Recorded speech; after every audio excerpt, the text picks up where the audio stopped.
Hello everyone, and welcome to Galaxy 89 Cars. Today, thanks to the team at Supervettura, I'm bringing you an in-depth exterior and interior tour of this 2019 Koenigsegg Jesko from Supervettura's Koenigsegg boutique. At the time of publishing, Supervettura have a large inventory of rare and high-specification cars for sale, and all of their contact details can be found in the description of the video. This latest Koenigsegg, of which only 125 will be built, follows on from the Agera RS and is named after company founder Kristian's father, Jesko von Koenigsegg, who significantly helped the company during its startup years. Jesko is based on a carbon fibre monocoque with aluminium honeycomb and integrated fuel tanks, and comes in at 4,610mm long, 2,030mm wide, 1,210mm high, and has a curb weight of 1,420 kilograms. Koenigsegg have managed to keep Jesko light but very strong by forming its body panels that surround the monocoque and engine from pre-impregnated carbon fibre and Kevlar. Before we can view the engine bay, we first need to lift the rear clamshell. We can do this by depressing one of the buttons on the key.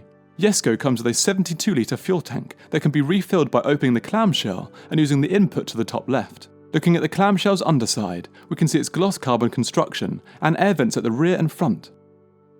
Jesko is powered by a rear mid-mounted 5-litre twin-turbo V8 that produces 1280 brake horsepower and 1500 Nm of torque on standard petrol, but 1600 brake horsepower on E85 biofuel.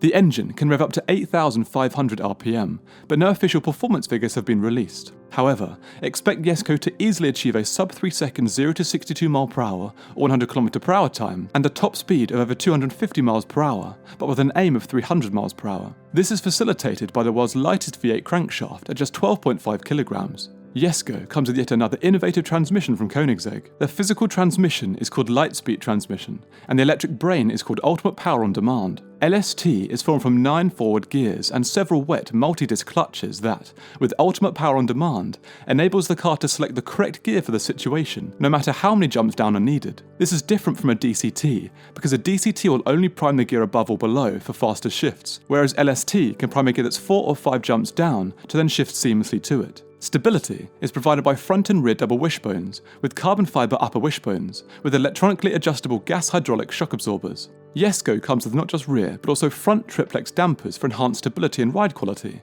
and a new active rear wheel steering system for improved cornering at both higher and lower speeds. This is all managed by an adaptive traction control, and Koenigsegg's electronic stability control system that has 3 modes: wet, normal and track. At the front, we also find a lift system that provides 50mm of extra clearance. Behind the engine, we find the Akropovich in-canal exhaust that we unfortunately can't hear in this video.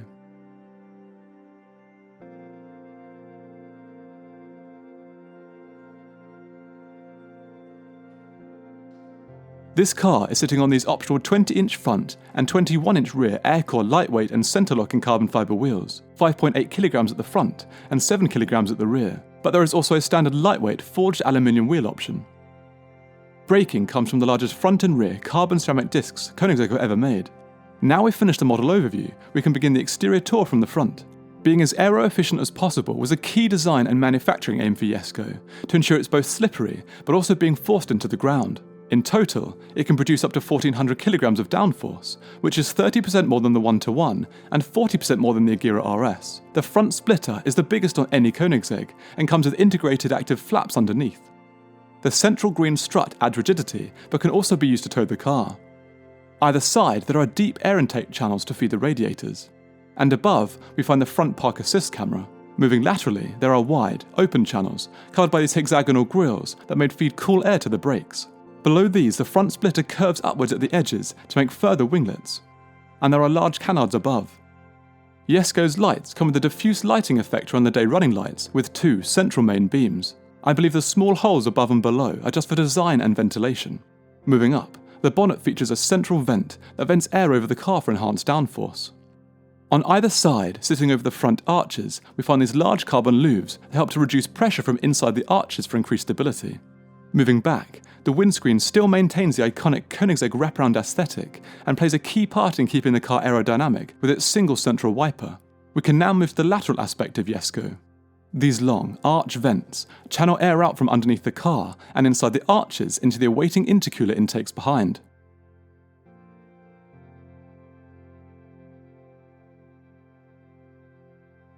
Running along the side is an extended side skirt that ends just as the front splitter with a small winglet. Above these, we find new lateral canards that help to streamline and direct air into the awaiting intercooler intakes behind. Moving up, we come to the multifunctional wing mirrors. As well as improving visibility, they add a further 20 kilograms of downforce and actively direct air to the rear of the car. Underneath these, we also find additional cameras for the park assist system. Moving along the body, we find model insignia just behind the doors, and above this, large air intakes for the engine. The wing takes its roof-mounted inspiration from the 1-to-1, and if we follow it along, we find the hinges that facilitate the wing's active abilities. The rear wing is boomerang-shaped to mirror the rear of the car, and to create the largest surface area possible. 251 on the end planes represent the car's chassis number, and its double-profile design allows for maximised downforce without it being stalled. As previously mentioned, this is an active wing with low and high drag setups. Moving back, we come to the recognisable engine window with its carbon surround and Koenigsegg Ghost mascot below. The rear clamshell ends with a chrome strip and further air vents on either side. Now moving to the rear of Jesko, we first come to the aggressive LED brake light complexes that we saw earlier. Between these is a small LED brake light strip above the exhaust outlet. Below this, we find the chrome Koenigsegg and a Kropovich in-canal exhaust outlet, and a reversing camera underneath. Moving down, these carbon sheets have been used to maintain high rigidity, but also allow the rear of the car to be as open as possible for increased airflow and cooling. On the right, we find more Jesko insignia and the Swedish flag. This venting extends below to release further air from the rear arches. At the very bottom, we come to the large carbon diffuser. Now we've finished the exterior tour, we can move inside. Jesko features a multifunctional key just like Agera, and the auto-skin technology that enables the user to open the bonnet, rear clamshell and both doors with only the key. This all uses the same hydraulic system that controls the rear wing and front flaps, so no extra system is needed and therefore little extra weight is added.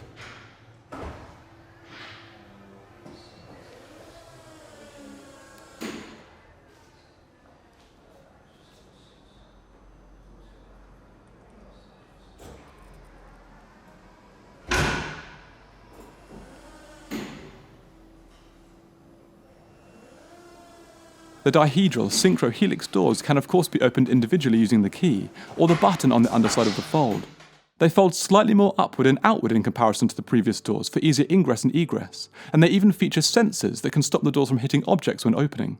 The interior here is a mixture of exposed carbon, leather, aluminium and Alcantara.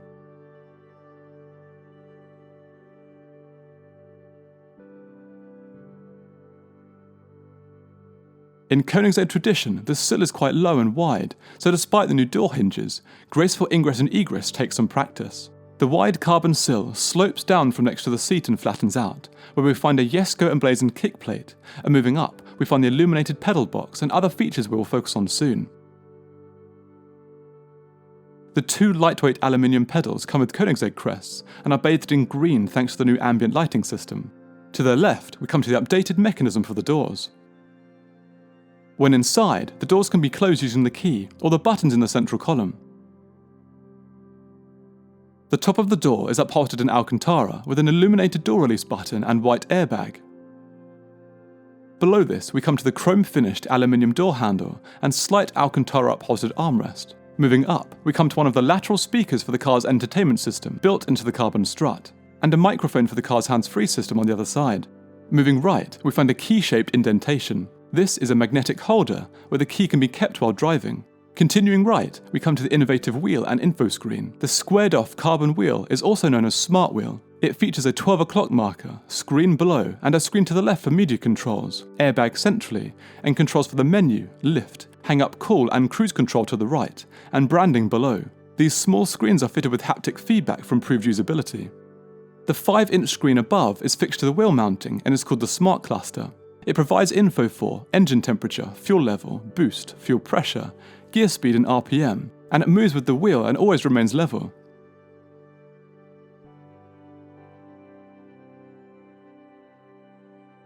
Moving up, the dash starts with a carbon air vent, and then the analog G meter, central air vent, and then the passenger's vent.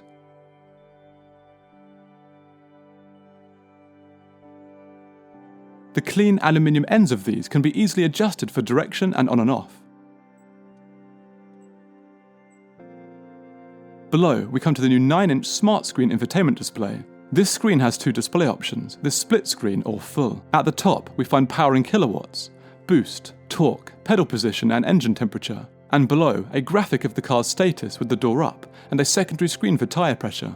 There are 5 screen options above this, starting with media for connected devices and volume, then controls for the mirrors, seats for movement and heating, doors, and then the boot and rear clamshell, with direct access controls for these below. The next menu is the one we started on. Modes comes after, where the user can adjust the car's driving mode, traction and stability controls, then controls for exterior and interior ambient lighting, including the ability to alter its colour and zone intensity.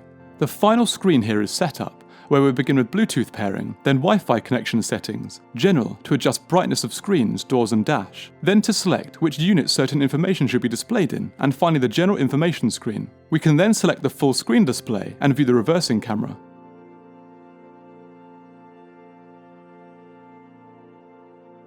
Below this is the main drive mode selector for the Lightspeed transmission. Looking at the top, we find it divided into neutral, reverse and drive to the left, and sequential shifting to the right. Although shifting can also be done using the paddles behind the wheel, this car can also be left in full auto mode. In front of this, we find the 1 of 125 engraving, with the door open and close controls on either side, engine start-stop and hazard light buttons behind. Moving back, we come to the 2 open cup holders in the central column. Behind these, we find this leather upholstered armrest and lid for the central storage area. It can easily be lifted up and fixed back down.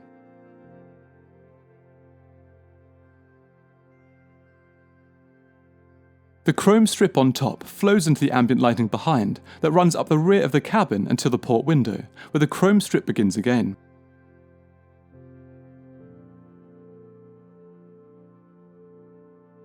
There is no view of the engine unfortunately, but at least there is some rearward visibility.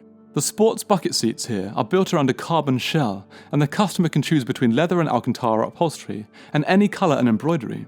As we saw earlier, they are also fully adjustable and heated, and here come with 3-point harnesses. Above and in front of these we find the mirror mount with its changeable lighting on either side, and the rearview mirror itself below. In the usual Koenigsegg style, the roof is quilted on its underside and can be detached by unfastening the locks seen here.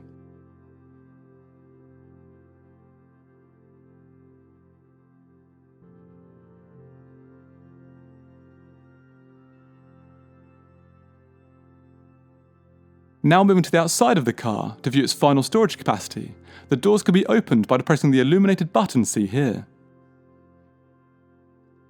The doors can then be closed using the button on the key, or the button on the underside we saw earlier.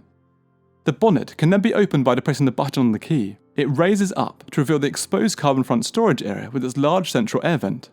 This area offers 100 litres of capacity, but the roof can't be stored in this version of Jesko, as the vent is in the way. However, there is a further 50 litres of storage inside. Taking a closer look, we find the impressive finish of the carbon fibre, but also the power steering fluid on the right and washer fluid on the left of the car, the large air vent centrally, and the new addition of the triplex suspension.